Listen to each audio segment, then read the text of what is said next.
The rioting and looting in California that followed an unpopular court decision sent shockwaves throughout the nation.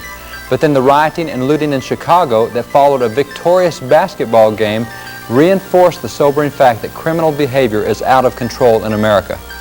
But there is hope, however, if these tragic events force us to return to the biblical foundation of our nation and to the understanding of its positive benefits on society.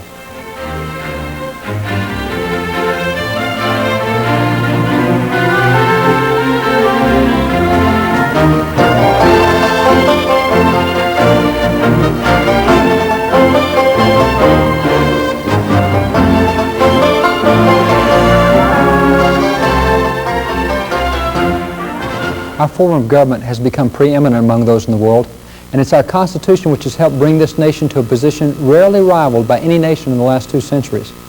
Our Constitution is further enhanced by our Bill of Rights, whereby rights and liberties of individuals and states are protected. We've recently celebrated the bicentennial of both of these documents. Ironically, however, the greatest impact on American government in recent years has been from something that is not found in the Constitution, the Bill of Rights, or any other official government document.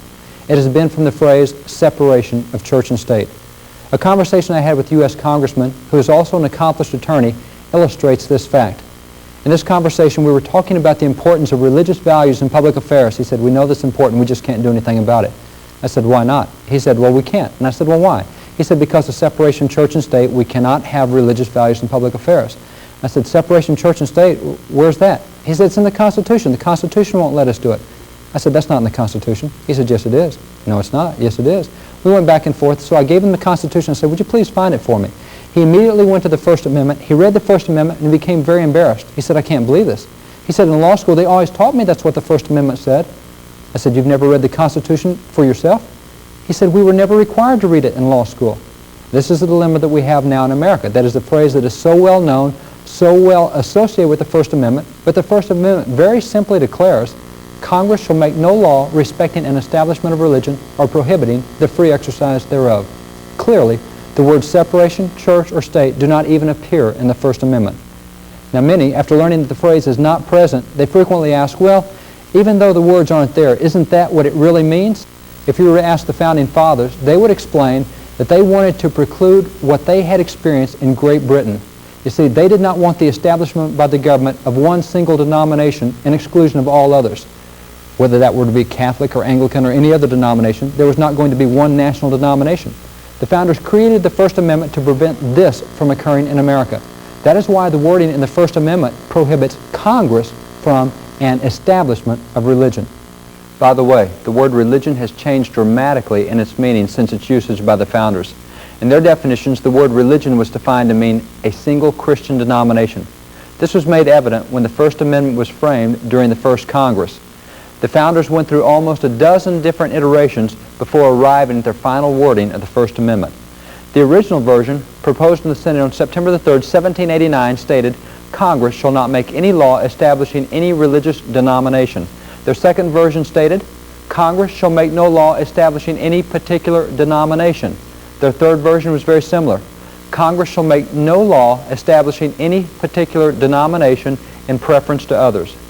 And the final version they passed that day declared, Congress shall make no law establishing religion or prohibiting the free exercise thereof.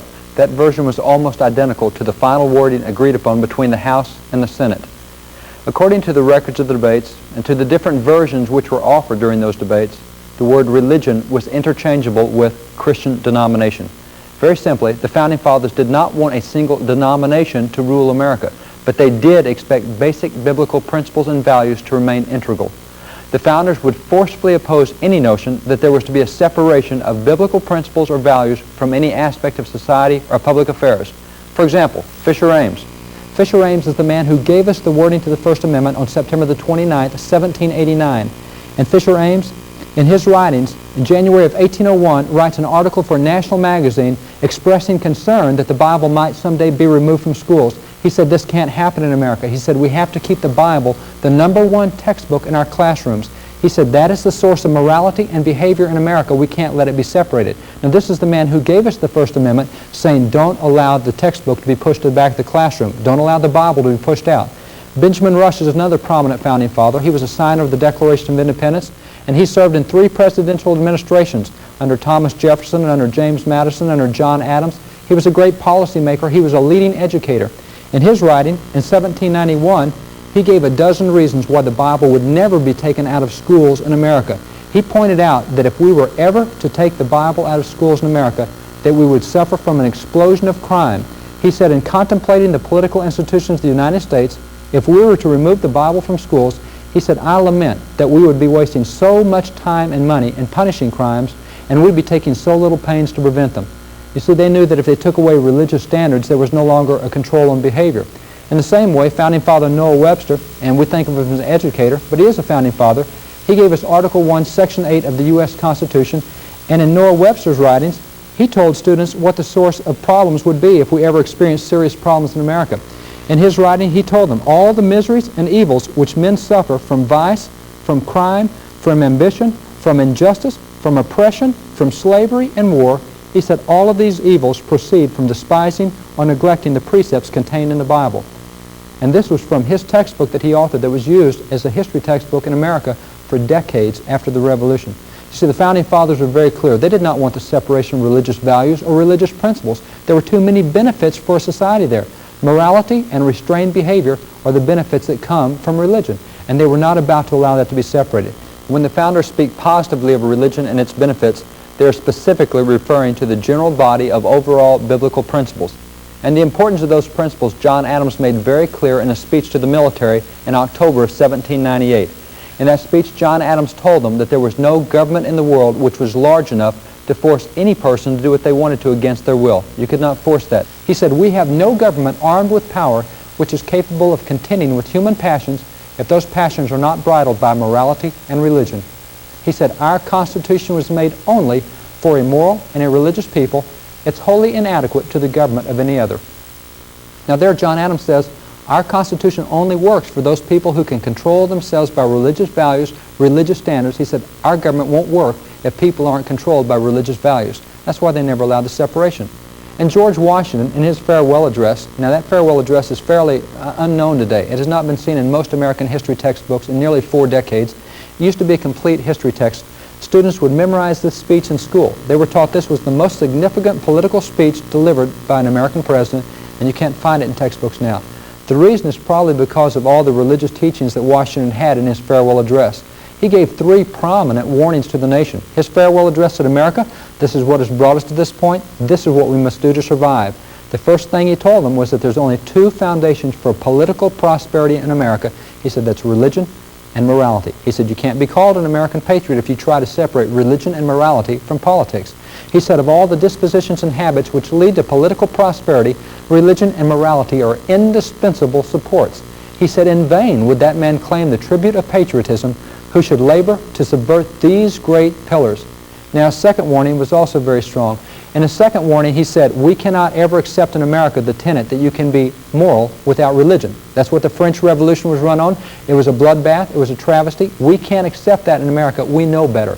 He said, whatever may be conceded to the influence of education on minds, he said, reason and experience both forbid us to expect that national morality can prevail in exclusion of a religious principle. He said it will not work.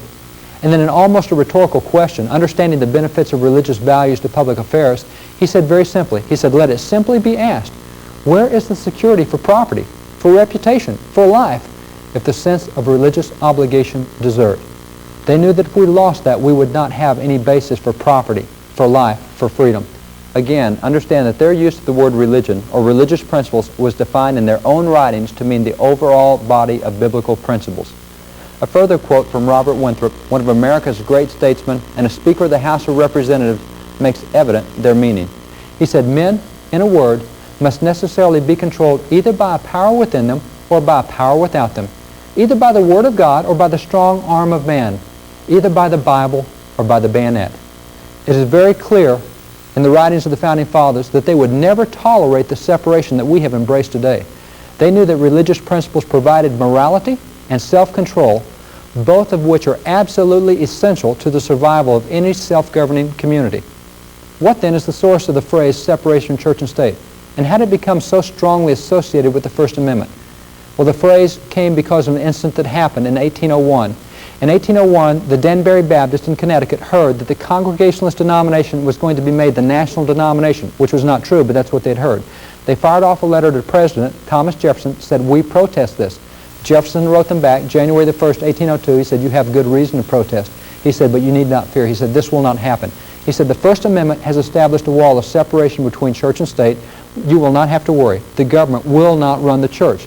But Jefferson in that letter continued to point out that religious principles would remain part of society. He said, "We will still continue to moderate our behavior and to control our behavior and conduct by religious principles, but we, the Congress, will not establish one denomination."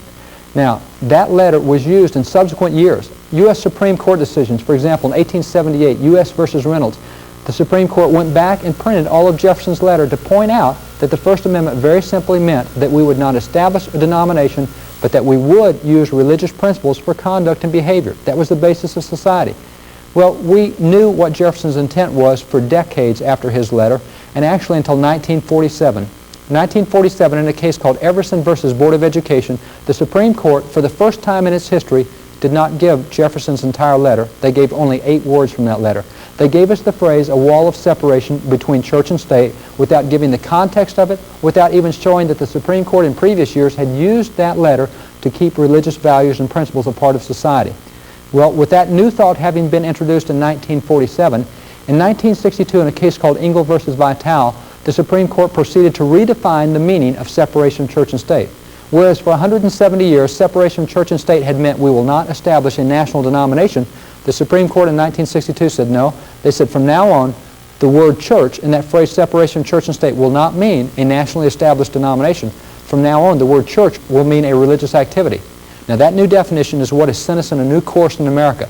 You see, with that definition saying now the First Amendment means that we cannot have religious activities, we have seen all sorts of absurdities come down through law, things that very clearly violate the intent of the Founding Fathers. For example, in the case Stone v. Graham, the Supreme Court ruled that it would be unconstitutional for a student at school to even see a copy of the Ten Commandments at school, because the Supreme Court pointed out that if the posted copies of the Ten Commandments were to have any effect at all, it would be to induce the school children to read them. And if they were to read them, they might meditate on them, and if they were to meditate on them, they might respect and obey them, and that would be unconstitutional. They'd be obeying religious teachings at school, things like don't steal and don't kill. Now that seems absurd, but that is typical of the type of cases that have come down since that redefinition in 1962. Since 1962 to the current time, there have been over 6,000 cases in court which challenge religious expression in public affairs. It is this increase of cases where the court has said, no, under the new definition, we can't have this anymore. Now, the dramatic changes seen since the removal of those values is exactly what the Founding Fathers predicted. We can see statistically that we have lost our morality. You see here teenage pregnancies, how high they have soared since the removal of religious values. You see how low they had been for decades, and now you see over 500% increase. You see the same on crime. We've told students they can't see the Ten Commandments, they might obey them. And notice that violent crime has increased 544% since that time. The Founding Fathers predicted that. Benjamin Rush said, if you take the Bible out of schools, we'll have a crime problem. Fisher Ames said, if you take the Bible out of schools, we'll have a morality problem. We see that right now. But the truth is that the current courts are returning to the original meaning of the Founding Fathers. The current court has started to reinstate things that have been struck down in the last 30 years related to religious values in public affairs. They're starting to put several instances back in. For example, for the first time now in 28 years, we can have prayer and Bible clubs back on public school campuses. This court understands what the Founding Fathers wanted. They're going back there, not separating religious principles or values, simply separating the establishment of any particular religion. Now, there are a number of results seen statistically from the return to these values. For example, whereas teenage pregnancies had been so high, well, a lot of that was a result of the court having ruled that it was unconstitutional to teach abstinence in schools. Now, that was along with the Ten Commandments and other things. They said you can't have absolutes because those are based on religious standards. But in 1981, Congress passed the Adolescent Family Life Act trying to get abstinence curriculums back in. They offered to pay federal grant money to any group that would teach abstinence. Well, when that became public law, it went right back into the courts. And in a case called Kendrick versus Bowen, it was challenged. They said, wait a minute, you can't do this. Abstinence is a religious teaching. It would violate the Constitution. And that's what the lower court again ruled. Well, 5 years later, it made the U.S. Supreme Court. And this time, the U.S. Supreme Court said, it is true that abstinence is a religious teaching, but we believe that this teaching is in the best interest of students, so we will let you start teaching it again now. Since that point in time, we now have 11 major public school curriculums that teach premarital sexual abstinence only. In the intervening years where the court would not allow the teaching of absolutes, we've come to call those years comprehensive sex education material that basically says there are no rights and wrongs. Students, this is what's available. You make your choice. You live with it. Don't let anyone legislate their morality on you. Right now, we see great statistical differences between those two curriculums. Currently, nearly 65% of the nation, students go through comprehensive sex education material.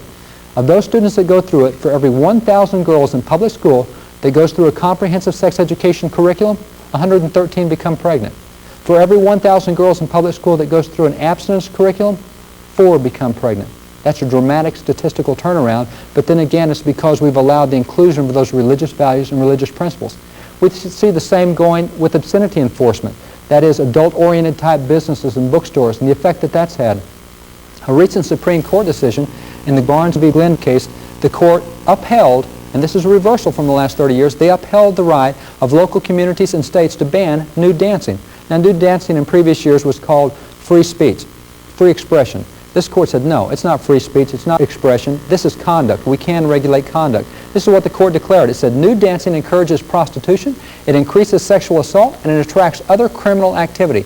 The court showed statistically that where you have no moral standard, in these areas where there are no rights and wrongs, that the crime rate was much higher, the sexual assault rate was much higher, all of these things were much higher. And the court said, simply in the interest of fighting crime, it is okay to have moral standards. And even we see a return to our history. As more and more are finding out that we have lost much of America's history, we've lost these teachings of the Founding Fathers, Kentucky has recently passed a law which allows that in every school district in Kentucky, every public school district, they can now begin to repost the teachings of the Founding Fathers. They can repost George Washington's farewell address. They can repost previous Supreme Court decisions. All these documents that had been excluded because they were religiously oriented. Statistically, including biblical principles and values in societal programs has positive effects. Including biblical principles was the intent of the Founding Fathers, for this is what treats the root causes of many of the surface problems which plague our societies today. Take courage and stand up for what has been proven to be successful. Don't be fearful of utilizing biblical principles and biblical values. They work. Since our nation will only be morally strong to the degree that we return to the biblical principles which were understood by our Founding Fathers, let's communicate this truth to all those in public affairs.